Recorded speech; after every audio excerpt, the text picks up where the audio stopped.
Confié en mi hermano con la tienda de mi padre. Fue el peor error de mi vida.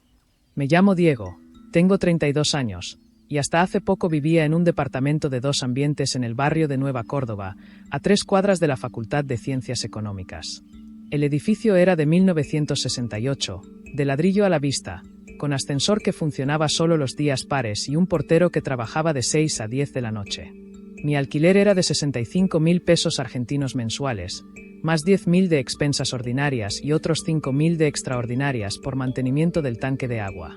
Los servicios, luz, agua, gas e internet, sumaban otros 20.000. Trabajaba de lunes a viernes, de 9 a 5, en una inmobiliaria pequeña llamada Espacios Temporarios, especializada en alquileres para estudiantes extranjeros y becarios del CONICET. Mi sueldo era de 180.000 pesos argentinos, apenas por encima del salario mínimo, pero me alcanzaba porque compartía gastos con un compañero de facultad y cocinaba en casa casi todos los días. Los fines de semana, daba clases particulares de contabilidad básica a estudiantes secundarios, lo que me redondeaba a otros 30.000 pesos argentinos. Los viernes a las 6 tomaba el micro nocturno de la empresa El Rápido con destino a Villa María. El pasaje costaba 2.500 pesos argentinos, y el viaje duraba 3 horas exactas si no había controles en la ruta. Llegaba a las 9 de la mañana, desayunaba en la terminal con un café con leche y una medialuna, y a las 10 abordaba el colectivo local número 7, que me dejaba en la plaza central del pueblo donde nací. El pueblo se llama San Isidro de los Altos. Tiene 8.000 habitantes, una comisaría con 3 oficiales, un hospital municipal con guardia básica, una escuela primaria, una secundaria y una iglesia que data de 1923. No hay semáforos, ni shoppings, ni delivery de comida, pero sí tiene la esquina de lana.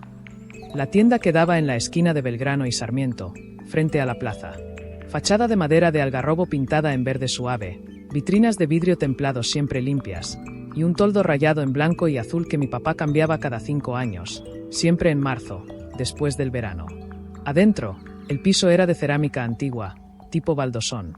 Las perchas eran de metal cromado, y las cajas registradoras eran 2, una vieja de palanca marca Royal para efectivo, y una moderna Epson TMT88 conectada al sistema de facturación electrónica de AFIP. El inventario se dividía en 3 categorías. Ropa de marca nacional, Rapsodia, abrigos, buzos, camisas, Jazmín Chevar, vestidos, blusas, trajes, Prune, jeans, remeras, camperas. Tejidos artesanales, ponchos de lana gruesa tejidos por mujeres de la zona, bufandas con bordados regionales, chalecos acolchados hechos a mano.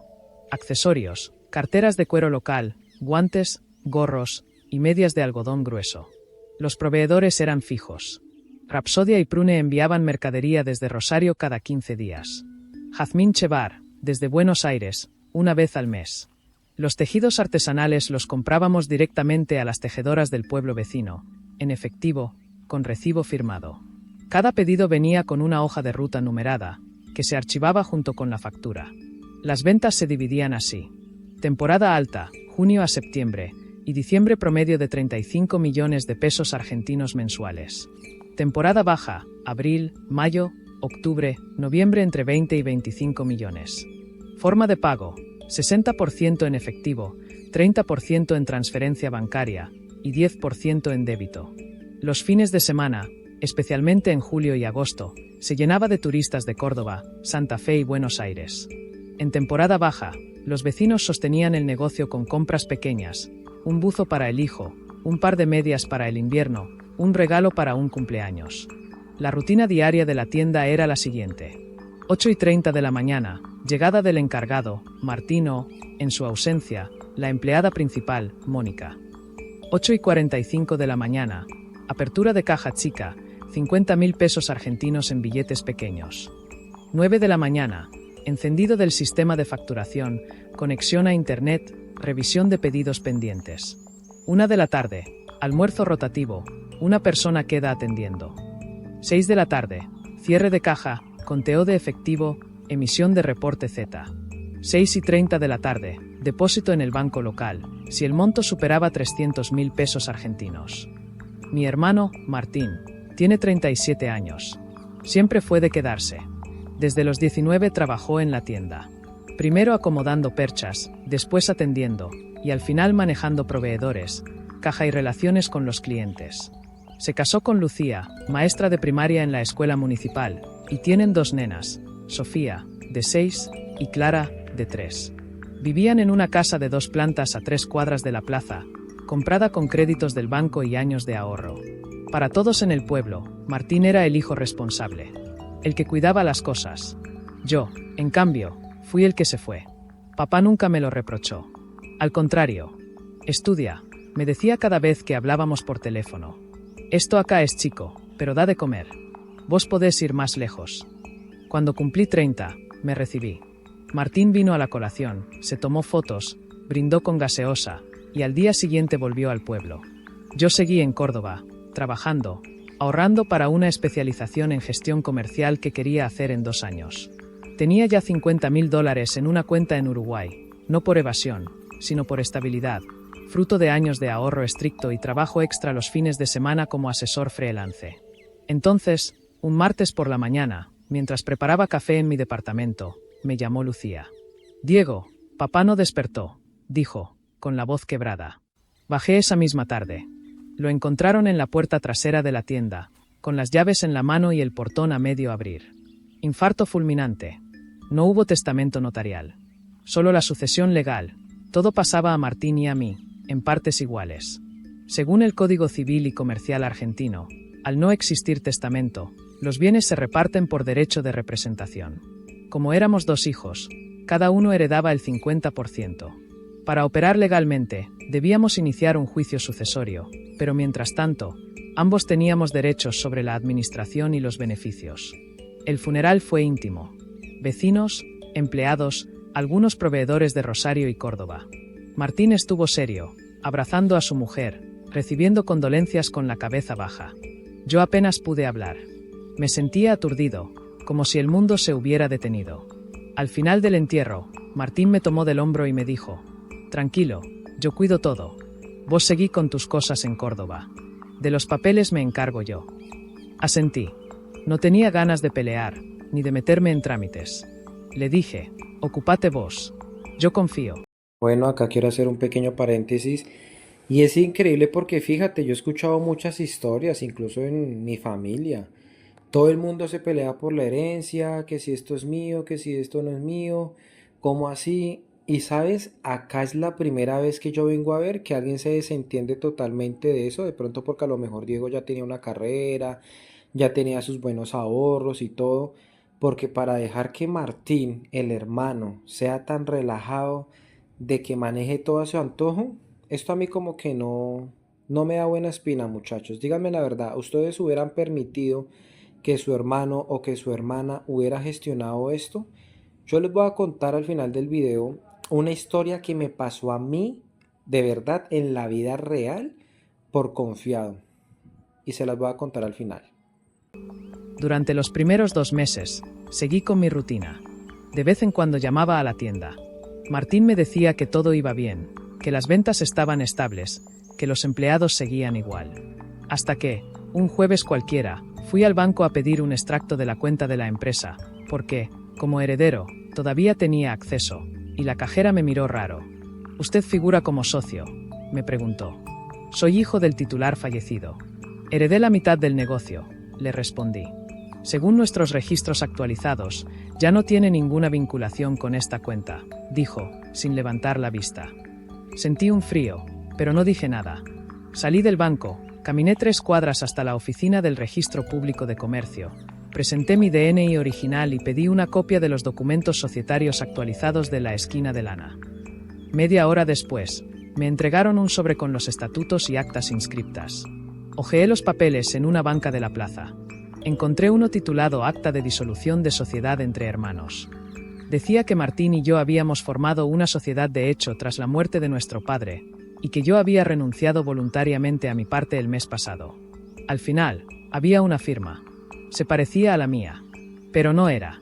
Las líneas eran demasiado rectas, sin temblores, como impresas, no escritas a mano. No lo confronté. Sabía que negaría todo. En cambio, bajé al pueblo un domingo temprano, antes de que él llegara. Quería entender qué había pasado con los papeles. Abrí el archivador de madera que papá usaba desde siempre. Revisé facturas, contratos de alquiler, recibos de luz, nada relacionado con la sociedad. Luego miré en el cajón del escritorio, debajo de sobres viejos y tickets de venta. Nada. Fue entonces que me acordé del ordenador. Papá lo usaba solo para emitir facturas electrónicas y enviar reportes al contador. Martín lo había seguido usando. Ingresé con mi clave, todavía funcionaba, y abrí la carpeta de documentos administrativos. Busqué por fecha. Encontré un archivo llamado acta-disolución, PDF. Lo descargué en una memoria y lo mandé por WhatsApp a un amigo de la facultad que trabaja en soporte técnico. A los 10 minutos, me llamó. «Che, esto no es un escaneo», me dijo. «Un PDF de un documento firmado a mano, con hoja y sello, pesa mínimo 700 kilobytes. Este tiene 300. Alguien pegó una imagen de la firma sobre un formulario limpio. Fíjate los bordes, están pixelados. Es Photoshop, o algo parecido». Ahí supe que no era paranoia. Era fraude. Pero no paré ahí. Empecé a revisar facturas del último año. Cada una tenía monto, fecha y forma de pago, efectivo o transferencia. Y ahí vi el patrón. En los últimos 14 meses, más del 80% de las ventas se registraban como efectivo. Pero en los extractos bancarios que aún podía ver, las transferencias apenas cubrían un tercio de lo que deberían. Había una brecha enorme. Por ejemplo, en octubre, las facturas sumaban 22 millones de pesos argentinos. Pero en el banco solo entraron 7 millones con transferencias. El resto desaparecía. Imprimí una muestra de esas facturas, anoté las fechas y los montos faltantes, y fui a ver al contador de la familia. Se llama Horacio, tiene 62 años, y lleva los libros de la tienda desde que yo era niño. Vive en una casa con jardín en las afueras del pueblo, y atiende a sus clientes los martes y jueves, de 9 a 12. Le mostré todo. Al principio dudó. «Martín es un buen chico», me dijo. «¿Estás seguro de que no hubo un malentendido?» Hasta que le enseñé un correo que Martín le había enviado a un proveedor. «Mándame la factura en blanco, la completo yo». Horacio palideció. Me dijo: «Esto no es solo un problema entre hermanos. Si la AFIP se entera, cierran la tienda y todos respondemos. Incluso vos, si no demostrás que no participaste». Le pedí que hiciera lo correcto. No por venganza, por el legado de mi papá. 2 días después, estábamos atendiendo como cualquier mañana. Yo había empezado a pasar más tiempo en la tienda, supervisando inventario. Martín estaba detrás del mostrador, cobrando a una señora que se probaba un vestido de lana. De repente, entraron 2 personas con chalecos grises y credenciales colgadas del cuello. Uno dijo: «Buenos días. Somos de la Administración Federal de Ingresos Públicos. Venimos a realizar una auditoría sorpresa». Martín se quedó paralizado. La señora salió corriendo sin pagar. «¿Una auditoría?», preguntó, con la voz temblorosa. «Pero, ¿por qué a nosotros?». Uno de los auditores sacó una tableta y abrió un archivo. «Recibimos una denuncia anónima con documentación adjunta», dijo. «Incluye correos, facturas alteradas y un acta societaria con firma digitalmente falsificada». Martín me miró. Por primera vez, no supo qué decir. Los auditores pidieron acceso al ordenador, a los libros contables y a los comprobantes de los últimos 18 meses.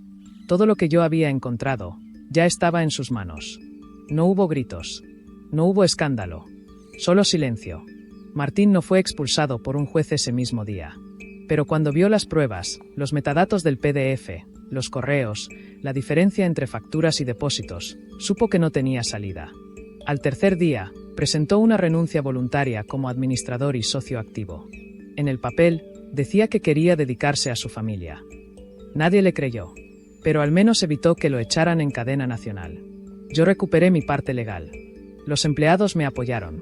Volvimos a abrir la tienda al lunes siguiente. Mismo nombre, mismas perchas, mismos colores en la fachada. Pero ahora, cada venta se registra en el sistema en el momento. Cada factura tiene copia digital y física. Y el ordenador tiene 2 claves, la mía y la del contador. Martín pensó que borrar mi nombre era suficiente. Pero olvidó algo simple. En un negocio chico, hasta el silencio deja rastro. Y esta vez, no hubo perdón. Solo cuentas claras y herencia rota.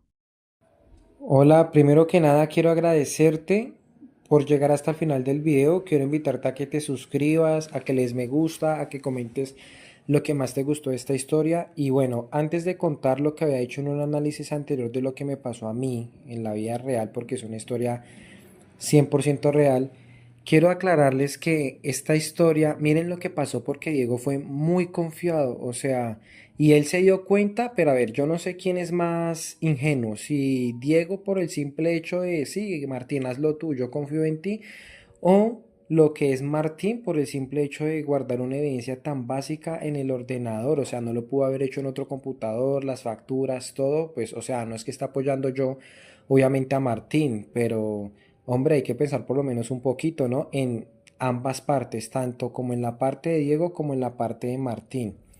Miren que a mí lo que me pasó fue que mi esposa tiene pues a su tía y ella la arrendó a una persona y entonces no habían hecho contrato. Entonces cuando iban a hacer un contrato de arrendamiento, el señor decía que no, que después lo hacemos. Y siempre que iban a donde él para hacer el contrato de arrendamiento, él siempre decía que no, se empezó a colgar en los recibos, se empezó a colgar en absolutamente todo. Y adivinen qué pasó, hubo un problema obviamente casi legal, esto yo lo había contado inclusive en una de tantas historias que yo subí al canal, y esto pasó por confiado. Entonces, ¿por qué digo que a mí me pasó personalmente cuando pues, digamos, no me pasó a mí directamente? Porque yo le dije más de una vez a la tía de mi esposa, haz el contrato de arrendamiento, haz recibos de cuando a ti te pagan y haz recibo absolutamente para todo y se formó un problema. Entonces, eso solamente no, o sea, no aplica solamente para negocios, sino aplica para todo lo que tú vayas a hacer, o contrato o recibos, cuando es como con gente desconocida o como cuando son temas muy serios, en este caso una herencia. Díganme ustedes aquí abajito en la caja de comentarios realmente qué hubieran hecho ustedes, porque yo no sé, pero pienso yo que cuando uno empieza a tener dinero, uno como que se desapega un poco a lo material porque pues tú ya no tienes nada que perder, es como quitarle una casa a un billonario, ¿cierto? O sea, como que no le va a doler tanto, o sea, no le puedes quitar a un billonario una casa de $70.000 cuando su cuenta de banco, un ejemplo, tiene 700 millones de dólares. Siento que es algo similar aquí, no sé si saben a lo que quiero ir, pero no lo hagan porque son los esfuerzos de sus papás, son los esfuerzos de sus familiares y detrás de eso tiene años inclusive de esfuerzo, tanto por los bisabuelos, por los parte de los abuelos, por parte de sus papás, como para uno llegar y destruir las cosas. Entonces, tengan mucho cuidado porque esta es una clara historia de cómo uno tiene que realmente cuidar las cosas. Y uno cree que esto solamente es ciencia ficción, esto de que lo montan por Photoshop y todo, y no. Les voy a contar de ñapa otra anécdota que me pasó a mí, a la suegra, perdón, a mi suegra.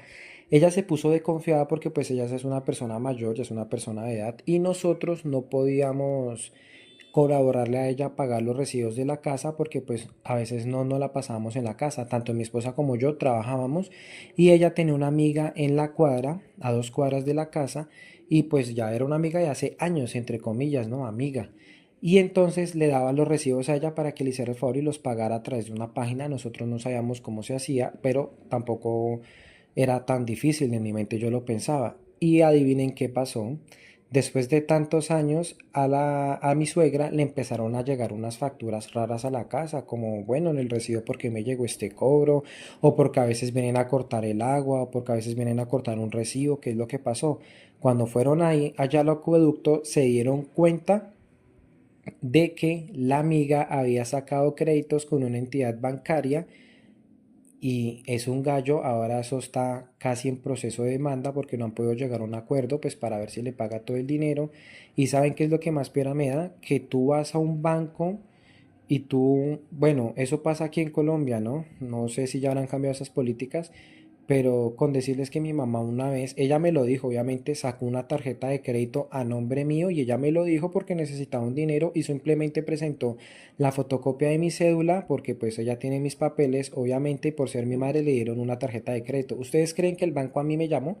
El banco a mí no me llamó para confirmar si yo autorizaba dar una tarjeta de crédito, ¿no? Ahora miren lo que le pasó a mi suegra también. A ella no la llamaron en ningún momento. Cuando se fue a dar cuenta fue cuando ya estaba con la soga al cuello, literal. Y miren lo que le pasó en la historia a Diego. Diego no se dio cuenta de lo que estaba pasando hasta que se le hizo raro, fue al banco y mira. Entonces, pilas con eso, gente. Muchas gracias por llegar hasta el final. Gracias.